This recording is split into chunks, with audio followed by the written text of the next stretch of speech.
Lane Myers fires attorney. Says going it alone is best bet for his future against 20 felony and misdemeanor charges. Tells judge that he's going to fire him next. Don't adjust your set. Lane is the horizontal. Lane is the vertical. Is there anything Lane can't do? Greg Hendry complains from jail that he needs money and that he has every right to be belligerent to guards because of due process and the First Amendment. Then watches as Chille DeCastro's long-awaited fundraiser gets outraised by Clash with Bow's new campaign. Good morning, Starshine. Your humble newsreader Pants says hello. You are the grand dame of the Winter Carnival, and this is Auditing Insanity.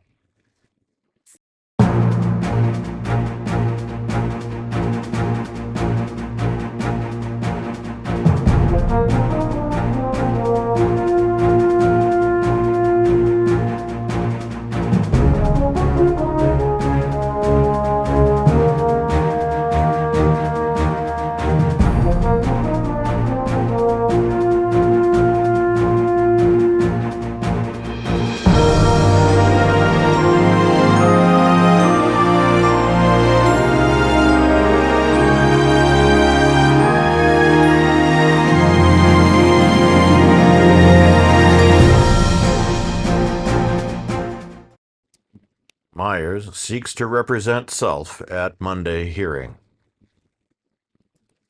Monday presents an opportunity for the sounds of sheer fire and fury as Lane Myers is set to appear at a motions hearing in both his sets of criminal charges out of Pima County, Arizona, at which it will be determined if he can ditch his current attorney and defend himself from the 20 felony and misdemeanor charges he's facing.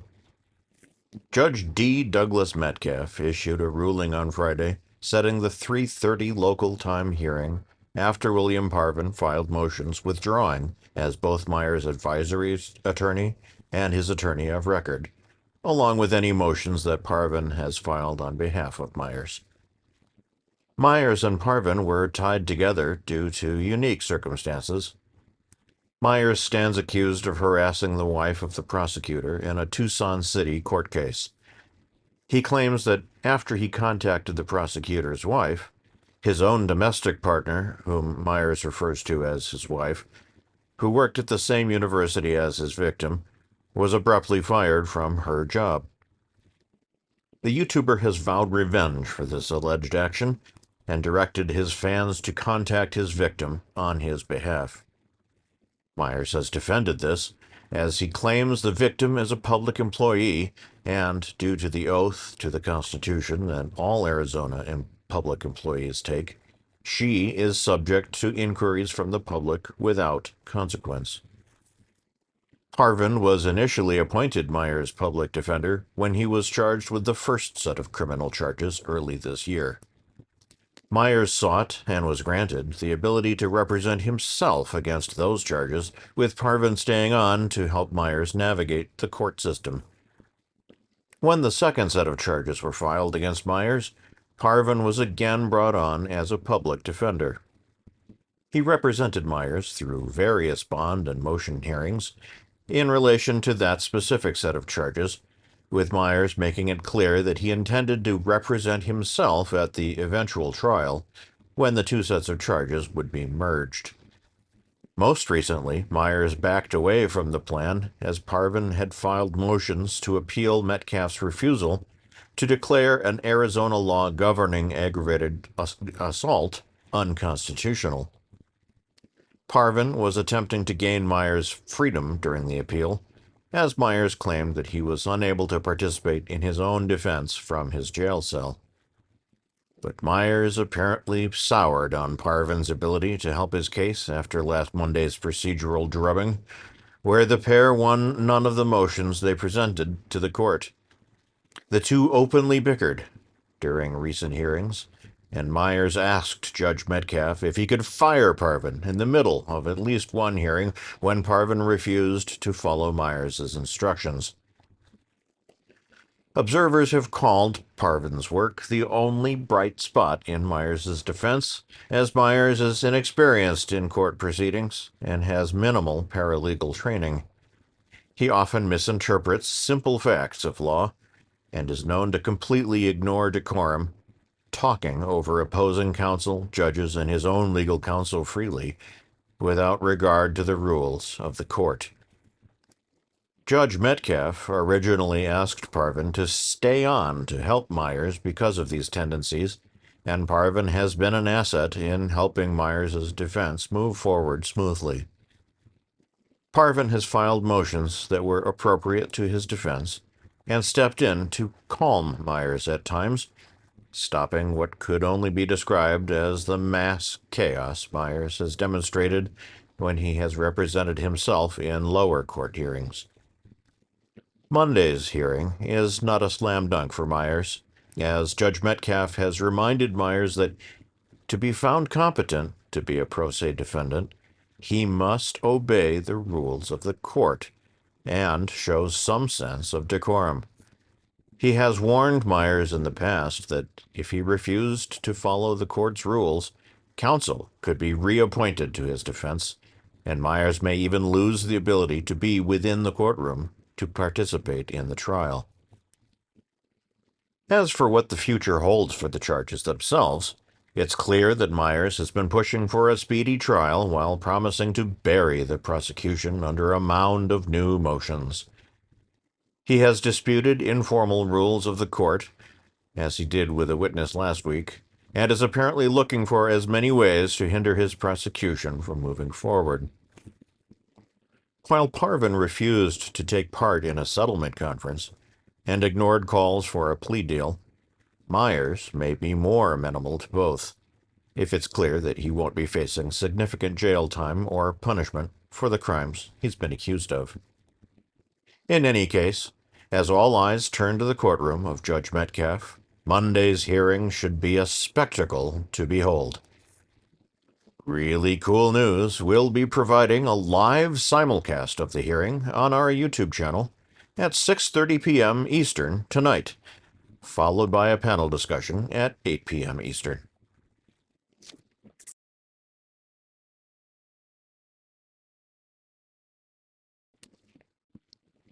Craig Hendry begs for donations in new video. Standing in a relatively spacious jail cell, surrounded by photos of his loved ones and other personal items, jailed YouTuber Craig Hendry apparently used a video visit with one of those loved ones to record a new address to his legion of YouTube followers on Saturday. In the 8-minute video, Hendry shows little remorse for the actions that saw him jailed for felony stalking and misdemeanor harassment. He made it clear that he believed it was the actions of others who were inspired by one of his video posts, and not his own actions, that result in his conviction of the charges. The YouTuber, looking well-fed and healthy, despite conducting a hunger strike when he was first jailed and was awaiting trial for his current stint in jail, explained that he had an attorney working on an appeal for the charges, and that he expected to prevail in his appeal, as hundreds of others have never been charged with doing the activities that landed him in jail. Bemoaning conditions within the jail, Hendry confirmed that he had filed a federal civil rights lawsuit against members of the staff for violating his due process rights in jail. In the state of Indiana, inmates are allowed limited rights to due process, including having a 24-hour written notice between a violation and a disciplinary hearing about the violation. In the lawsuit, Hendry says that he received an informal conduct report for multiple alleged violations, including intimidation, vulgarity towards staff, and insolence. Hendry says he refused to sign the report, which would have waived his ability to have a hearing, to present witnesses, cross-examine witnesses, and appeal sanctions imposed, among other due process rights. He claims that he was put in isolation and had his chirp communication device taken away on the same day of notification of the infractions rather than the required 24-hour notice. The lawsuit is seeking punitive damages, injunctive and declaratory relief, nominal relief for filing fees, and any attorney's fees that may be incurred. Hendry himself is one of the better cared for inmates in the Vermilion County Jail. Through direct donations from Jose Chille DeCastro and members of his Team DLZ, Hendry has a constant source of funding for his commissary needs and for the purchase of a tablet that would allow him access to games, ebooks, and music. DeCastro recently set up a GoFundMe for Hendry's needs, which is said to be created in order to fund the $12,000 bond Hendry is facing in Sullivan County, Indiana. Hendry mocked the charges he's facing, and the editor of the video briefly included footage from the Sullivan County arrest. Hendry is set to be transferred to the Sullivan County Correctional Facility to await trial in late June when the YouTuber finishes his sentence in Vermilion County, if he cannot pay the $12,000 cash bond. While DeCastro has said that he is working on getting Hendry's bond reduced and the charges dropped in the Sullivan County case, there is no action or pending motions on file within Hendry's file by an outside party for those charges. While Hendry said he was sure that he would beat the Sullivan County charges, he warned his viewers that he had had more charges out of Greene County, Indiana, once the Sullivan County charges were resolved. He said he was not thinking about the anguish he was going through, but that of his family, including his 1-year-old daughter and 6-year-old son. He said his son was suffering the most, as he was robbed of his father during the most important time in his life. Hendry's video detailing his plight was not linked to Jose Chille DeCastro's new GoFundMe campaign, and was instead linked to Hendry's existing generic GoFundMe campaign. The generic campaign brought in $340 for the day, while the DeCastro-backed campaign brought in $5. Our own ongoing expenses campaign came in second with $20. No other campaigns had donations for the day. Journalism in Crisis. Both ReallyCoolSite.org's daily newspaper and our daily newscasts are funded by your continuing donations and what we make from our YouTube AdSense revenue each month. If you'd like to contribute to help us with keeping the lights on, eating, feeding the cats, and writing news stories to feature on both the newspaper and newscast each day, we do have a GoFundMe set up. The URL is on your screen now. As real American and true protector of the First Amendment, Lane Myers has made multiple threats to sue us in recent days. Portions of all donations may also go towards fighting any possible future lawsuits. If you can't afford to contribute, please watch our entire videos, like, share, subscribe, and comment. You can help by doing next to nothing, and we thank you in advance for pitching in.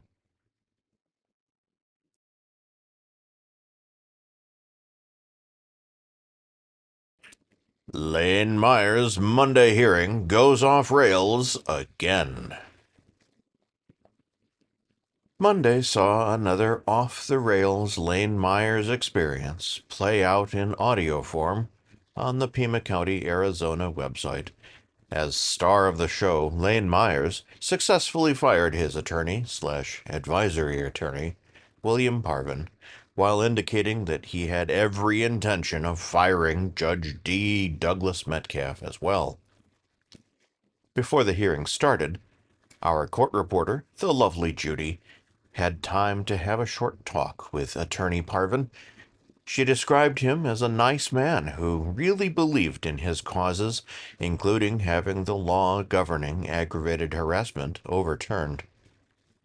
She was surprised that he knew her by name, and the encounter was described as pleasant. Myers's supporter, Mark Brown, was back, along with a man who had made a scene before the previous hearing in the case. That man had again stated his intention to record in the courtroom, before being shut down by Judge Metcalf's law clerk, who told him that the judge had ruled that there would be no personal recording devices used in any of the hearings involving this case. When Myers arrived, he immediately began bickering with Parvin about disclosure. Myers complained that he did not have anything from the prosecution.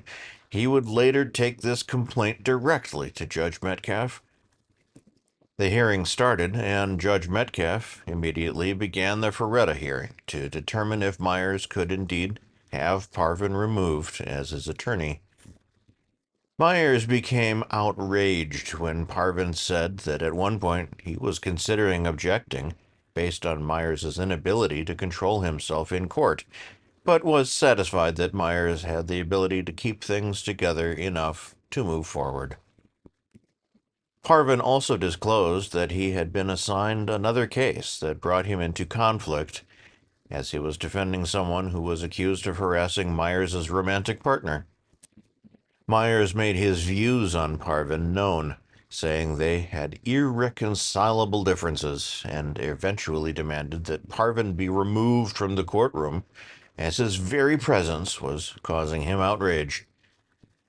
Judge Metcalf would eventually grant Myers' request, and Parvin would be dismissed from the case. Parvin, however, stayed in the courtroom to serve as advisory attorney for the session, as Metcalf made it clear that he would be assigning another advisory attorney to help Myers prepare for the case. Myers again was outraged by the judge's decision and demanded that attorney Mark the Shark Randazza be assigned to his case. Metcalf did not recognize the name and said that the next advisory attorney would simply be the next available attorney on the list of public defenders, and implied that if Myers wanted outside help, he could hire an outside attorney. Myers then informed Judge Metcalf that he would ignore the advisory attorney completely, as he was now in control of his case. All discovery would need to go to him directly, and the advisory attorney would only be informed of information about the case through him. They would otherwise have no part in the case. He also informed the judge that he was filing a motion to have the judge removed, so Metcalf, who Myers said was committing crimes on the bench and refusing to follow procedure, had no say in the future of cases against Myers. Metcalf reacted with an "okay," before moving on with the other issues related to the case, including moving forward with consolidating the two separate sets of charges and cases into one big case. The judge then held on to the July 21st trial date set by Judge Scott MacDonald, who had sat in for Metcalf at a previous hearing. Myers then demanded that the trial be moved up because his wife would be leaving the United States on July 4th. Metcalf refused to move the trial up, telling Myers bluntly that he had 300 cases on his docket, and some waiting for a trial date a lot longer than Myers did. Prosecutor Rachel Stiles interjected that she would depose Myers' romantic partner before the time Myers indicated that she was leaving the country. This set off Myers, who said that he was sick of everyone calling his partner anything but his wife. He said that marriage was just a way to share assets, and that the court should recognize his partnership as a marriage even though they weren't legally married.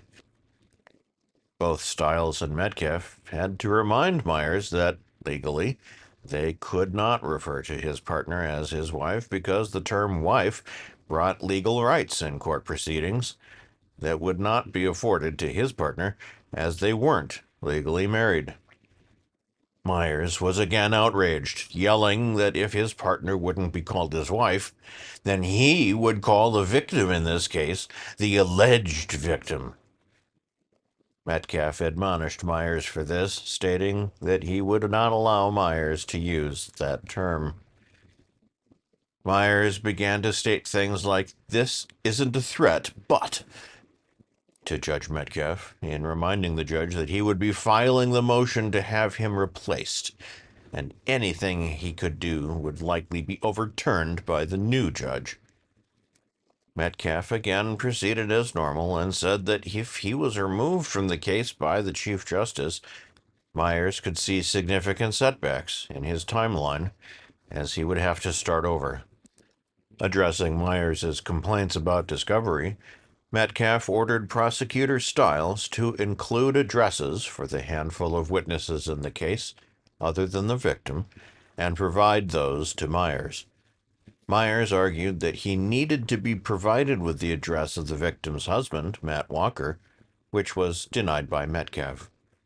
Myers then stated that he should have hundreds of pages of documentation from the case and indicated that Stiles was lying when she said that she turned everything over to Myers through attorney Parvin. Parvin attempted to object to Myers' accusations, resulting in Myers going into what could only be described as a blind rage, to the point where Metcalf excused Parvin from the courtroom. Discovery then continued, with Myers talking over both Metcalf and Stiles and indicating his belief that he would be able to interview prosecution witnesses without the presence of Stiles or anyone else. He then complained that Stiles refused to talk to him directly, and Stiles responded that she had not been talking to him outside the presence of his advisory attorney.